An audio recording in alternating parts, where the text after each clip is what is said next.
Welcome to my channel Shiv Prakash classes. दोस्तों आज कोशिका के विषय में पढ़ेंगे। चलो दोस्तों देखते हैं कोशिका।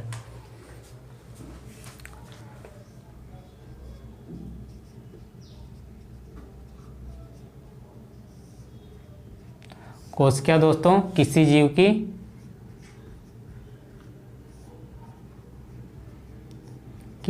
की संरचनात्मक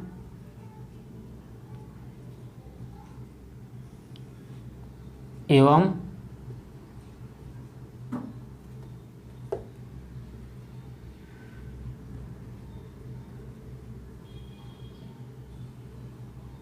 कार्यात्मक इकाई होती है।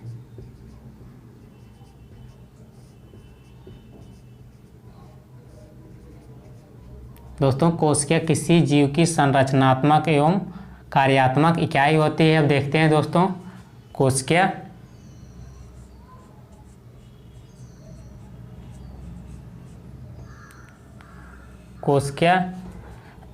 की खोज दोस्तों रॉबर्ट हुक ने किया था। जीवित कोशिका की खोज लीवेनहॉक ने किया था। मृत कोशिका की खोज रॉबर्ट हुक ने किया था। अब देखते हैं दोस्तों इसी में मृत कोशिका जो है इसकी खोज रॉबर्ट हुक ने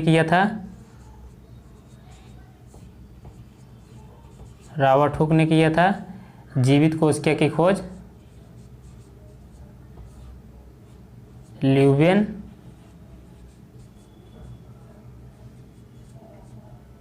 लीवेनहॉक ने किया था। अब देखते हैं कोशिका के अध्ययन को साइटोलॉजी कहा जाता है। कोशिका के समूह को ऊतक कहा जाता है। ऊतक के अध्ययन को हिस्टोलॉजी कहा जाता है।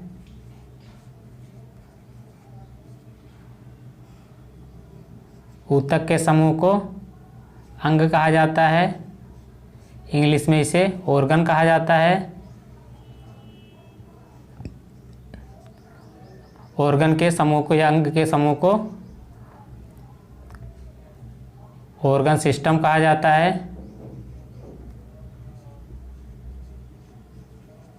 ऑर्गन सिस्टम के समूह को जीव कहा जाता है या ऑर्गेनिज्म कहा जाता है।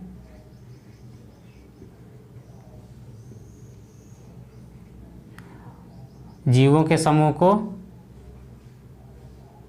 पॉपुलेशन या जनसंख्या कहा जाता है।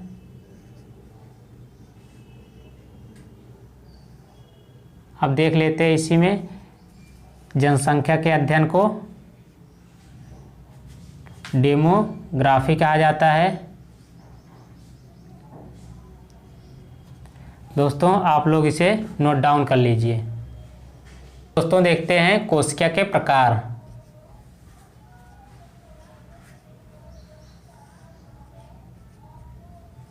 कोशिका के प्रकार देखते हैं। कोशिका दो प्रकार की होती हैं। एक दोस्तों प्रोकैरियोटिक होती है।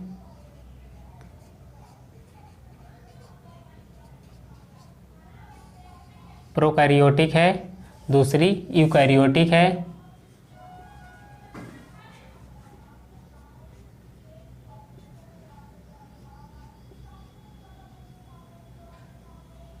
यूकैरियोटिक है। अब सबसे पहले प्रोकैरियोटिक में देख लेते हैं। प्रो मीन्स होता है दोस्तों बिफोर या इमेच्योर होता है, अपरिपक्व। अपरिपक्व होता है।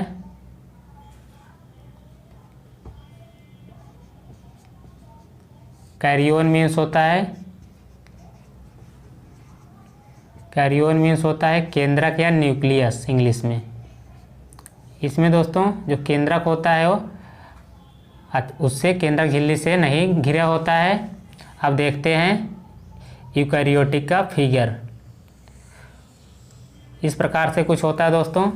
इसके अंदर अब देखते हैं ये सबसे पहले कोशिका झिल्ली है।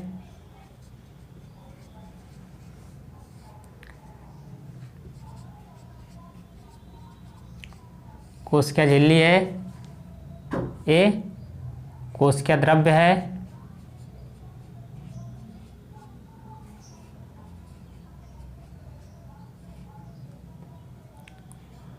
कोशिका द्रव्य है दोस्तों ये। इसी के अंदर में केंद्रक होता है कुछ इस तरह से।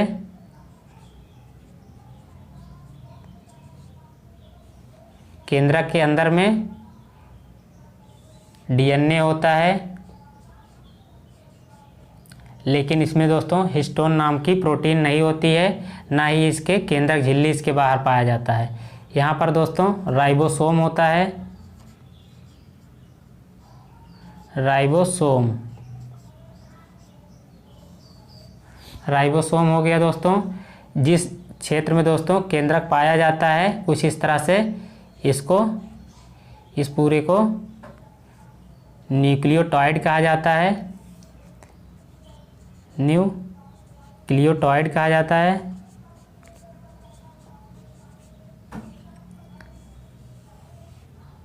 दोस्तों कभी कभार केंद्रक के बाहर में कुछ इस तरह से केंद्रक झिल्ली बनता है, लेकिन ये पूरी तरह से विकसित नहीं हो पाता है। अब दोस्तों देखते हैं यूकैरियोटिक में।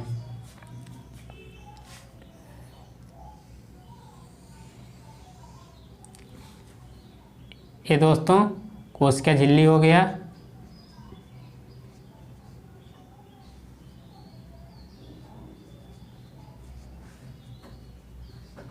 कोशिका झिल्ली हो गया।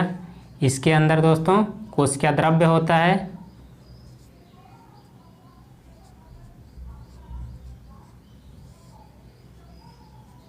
कोशिका द्रव्य है ये।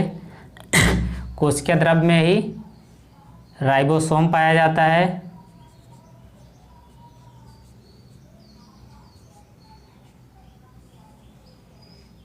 राइबोसोम की खोज दोस्तों पायलेड ने की थी।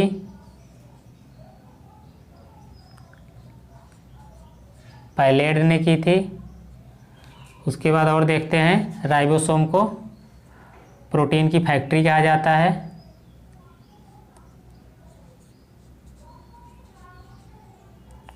प्रोटीन की फैक्ट्री कहा जाता है।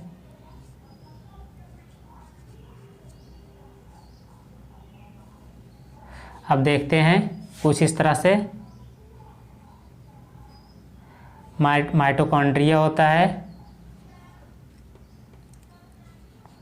माइटोकॉन्ड्रिया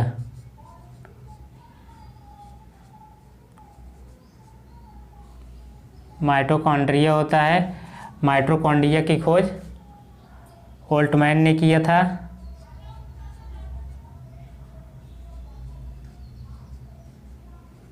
ओल्टमैन ने किया था। माइटोकॉन्ड्रिया का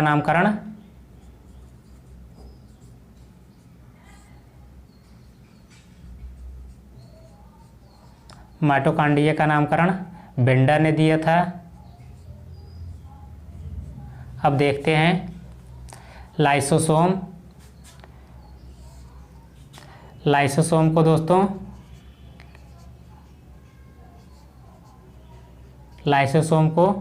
कोशिका की आत्महत्या की थैली कहा जाता है।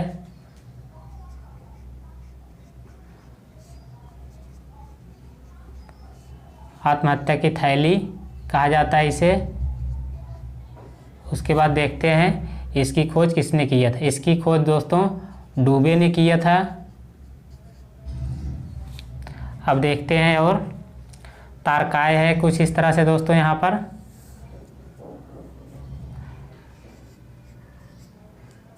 तारकाय हो गया। तारकाय की खोज दोस्तों बोबेरी ने किया था। तारकाय की खोज बोबेरी ने किया था। अब देखते हैं केंद्रक हो ये दोस्तों केंद्रक झिल्ली है। केंद्रक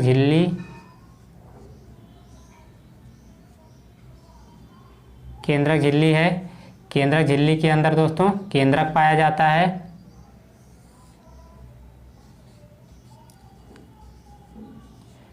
केंद्रक झिल्ली के अंदर दोस्तों केंद्रक पाया जाता है। केंद्रक के अंदर दोस्तों केंद्रिका मिलती है। यहाँ पे केंद्रिका है।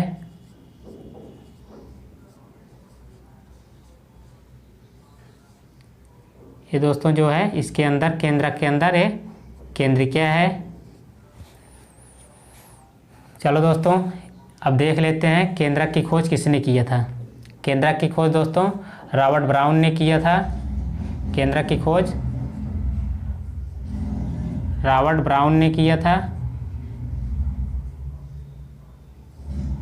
चलो दोस्तों एक बार आपको रिवीजन करवाते हैं। सबसे पहले देखते हैं यूकैरियोटिक में। यूकैरियोटिक जीव में दोस्तों जंतु आते हैं, पादप हो गया, ये सब दोस्तों इसके उदाहरण हैं। अब दोस्तों देख लेते हैं प्रोकैरियोटिक के उदाहरण में कौन कौन से हैं। इसमें बैक्टीरिया है,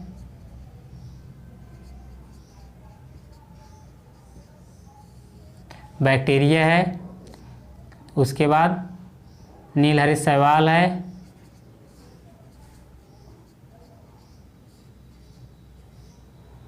नीलहरित शैवाल, ये सब इसके उदाहरण हैं। दोस्तों आप लोग इसे नोट डाउन कर लीजिए। अब दोस्तों चलो देखते हैं ऑर्गेनिज्म कितने प्रकार के होते हैं। ऑर्गेनिज्म दोस्तों कोशिका के आधार पर एक कोशिकीय होते हैं और बहुकोशिकीय होते हैं। ऑर्गेनिज्म जिसे दोस्तों जीव कहा जाता है।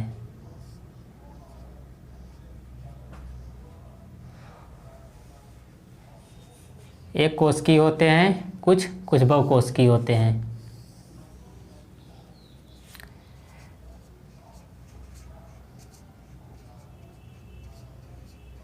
एक कोशिकीय, उसके बाद दोस्तों इस साइड में बहुकोशिकीय।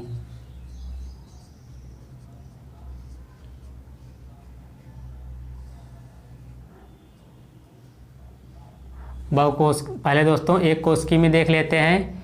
इसमें बैक्टीरिया है,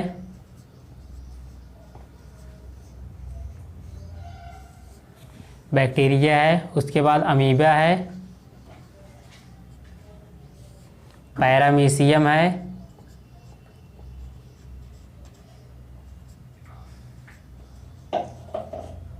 पैरामीशियम है। ये सब एक कोशिकीय जीव के उदाहरण है। अब देखते हैं बहुकोशिकीय में। बहुकोशिकीय में सबसे पहले जंतु आता है जिसमें मानव, शेर, बाघ, कुत्ता, बिल्ली ये सब आते हैं। पादप है, पादप में दोस्तों आप लोग जानते हैं जैसे पेड़ पौधे आते हैं। उसके बाद कवक भी बहुकोशिकीय होता है। अब दोस्तों देख लेते हैं कोशिकीय में और हैं कुछ। इसका नाम है दोस्तों नीलहरित शैवाल,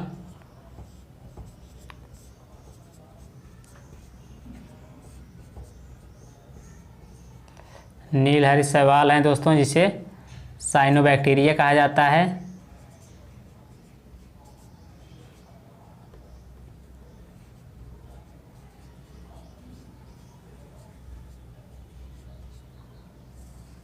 साइनोबैक्टीरिया है दोस्तों। एक बार चलो दोस्तों रिवीजन करवा देता हूँ। जीव एक कोशिकीय होते हैं और बहुकोशिकीय होते हैं। एक कोशिकीय के उदाहरण देख लेते हैं। एक कोशिकीय के उदाहरण में दोस्तों बैक्टीरिया है, अमीबा है, पैरामीशियम है, नीलहरित शैवाल है जिसे साइनोबैक्टीरिया कहा जाता है। बहुकोशिकीय के उदाहरण में दोस्तों जंतु है जिसे एनिमैलिया कहा जाता है, पादप है जिसे प्लांट किंगडम कहा जाता है, उसके बाद कवक है जिसे फंगी कहा जाता है। दोस्तों मैं अपना वीडियो यहीं पे एंड कर रहा हूँ। आप सभी को हमारा वीडियो अच्छा लगा हो तो हमारे वीडियो को ज़्यादा से ज़्यादा शेयर सब्सक्राइब कीजिए। आप लोगों को कोई भी डाउट हो, कोई भी सजेशन हो, आप लोग कमेंट सेक्शन में राइट डाउन कर सकते हैं। आप सभी साथियों का धन्यवाद।